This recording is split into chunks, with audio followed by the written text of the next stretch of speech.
Hello mga karelasyon, Valentine's na naman. Maraming mga bulaklak, maraming mga chocolates ulit, mga posts, at maraming mga sweet captions.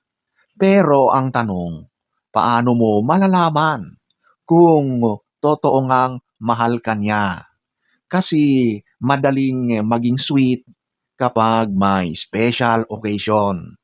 Ang tunay na sukatan ng pag-ibig, yung matagalang consistency kahit walang mga ganitong mga espesyal na okasyon tungkol sa pag-ibig. So kung interesado ka, pag-uusapan natin ang mga 10 senyales na totoong mahal ka ng lalaki.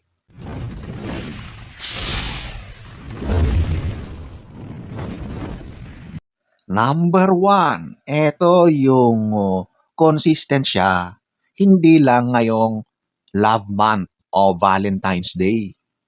Ang lalaking tunay na nagmamahal ay hindi lang nagiging sweet, nagiging galante, nagiging available ngayong special na araw. Hindi siya biglang magiging gentleman ngayong February. Hindi siya biglang magiging thoughtful dahil ito ang uso ngayong love month. Consistency ang pinakaunang sukatan ng totoong pagmamahal. February man or anong araw ng taon, pareho ang effort niya kahit walang espesyal na okasyon, walang nakatutok na kamera, pareho pa rin ang paglalambing niya kahit walang celebration. Pareho ang respeto kahit walang nakakakita. Dahil ang tunay na love hindi nagbabago at hindi nakadepende sa buwan or sa mga araw. Number two, ito yung hindi lang pisikal ang kanyang habol. Kung mahal ka niya, hindi lang katawan mo ang ninanais niya. Pinapahalagahan niya ang isip mo, ang nararamdaman mo, ang values mo, at ang pananaw mo sa buhay. Kapag ayaw mo, hindi ka pipilitin. Irerespeto ka niya. Kapag kaya niyang makasama ka nang walang mali siya at masaya siya doon, tunay na pagmamahal ang nararamdaman niya sa'yo. Number three, eto yung pinapahalagahan niya ang damdamin mo.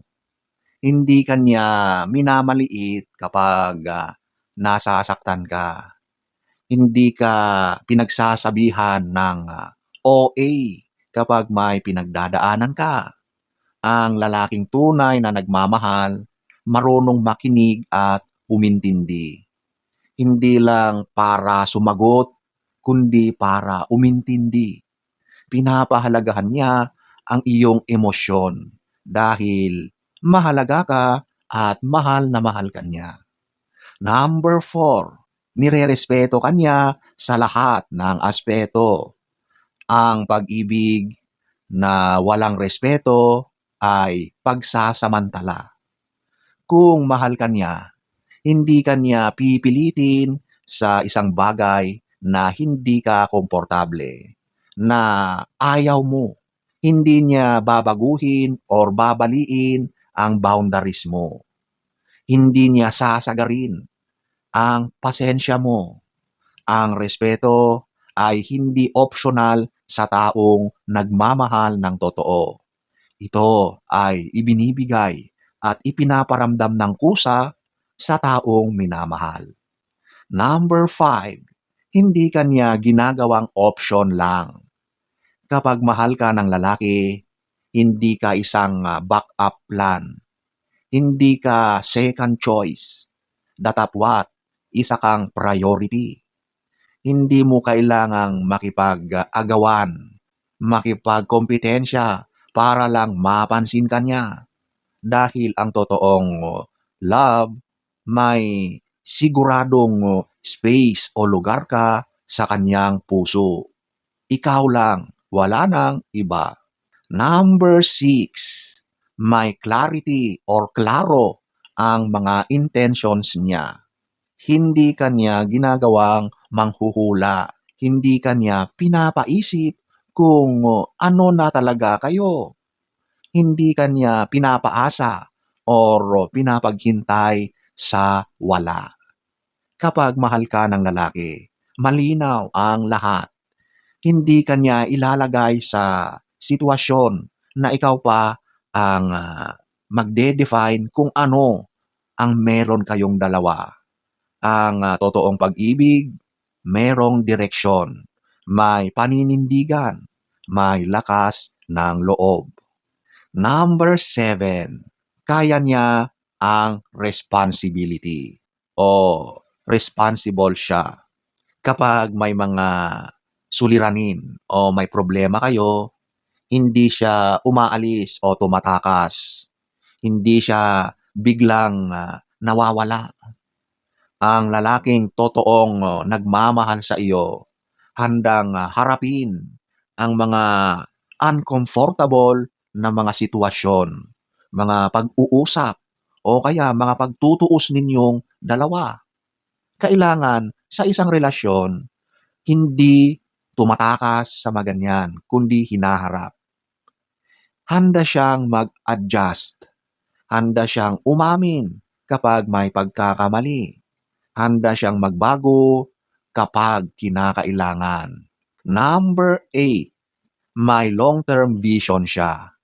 Kapag mahal ka niya, hindi ka lang pang-samantala o pang-short term o temporary. Kasama ka talaga sa plano niya.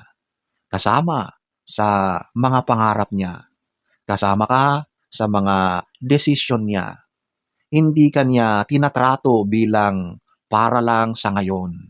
Ang tunay na pag-ibig may direksyong papunta sa kinabukasan ng inyong relasyon. Number 9, sinusuportahan niya ang paglago mo.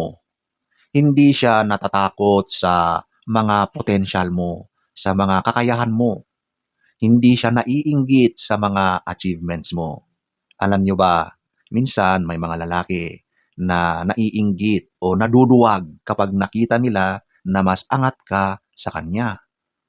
Kapag mahal ka ng lalaki, gusto kanyang umangat. Gusto niya na ma-achieve mo yung full potential mo sa mga ninanais mo. Gusto niyang maging confident ka, mas maging successful, at masaya sa mga pangarap mo. Ang insecure na lalaki, kokontrolin ka. Hindi siya pumapayag. Ang lalaking nagmamahal, palalayain ka para lumago. Number 10, may kapayapaan sa relasyon. Ito siguro ang isa sa pinakamahalagang sign kapag mahal ka ng lalaki. Hindi ka pinag-o-overthink lagi. Meron kang sense of security. May emotional safety. May katahimikan ang puso mo. Hindi ka niya ginugulo. Hindi ka niya pinagdududa araw-araw. Ang tunay na pag-ibig nagbibigay ng peace of mind, hindi anxiety. 2,000 years later. So mga karelasyon, ngayong araw ng mga puso, huwag mong sukatin ang pagmamahal sa presyo ng mga bulaklak o mga tsokolate. Sukatin mo ito at iparamdam mo ito sa consistency mo, pagiging klaro, pagiging respetado, pagbibigay ng respeto, o pagiging responsable. Dahil ang tunay na pag-ibig, hindi lang pang isang araw, hindi lang pang isang buwan, hindi lang kapag February 14 o araw ng mga puso. Ito ay araw-araw na nangyayari at araw-araw mo na ginagawa dahil sa taong mahal mo.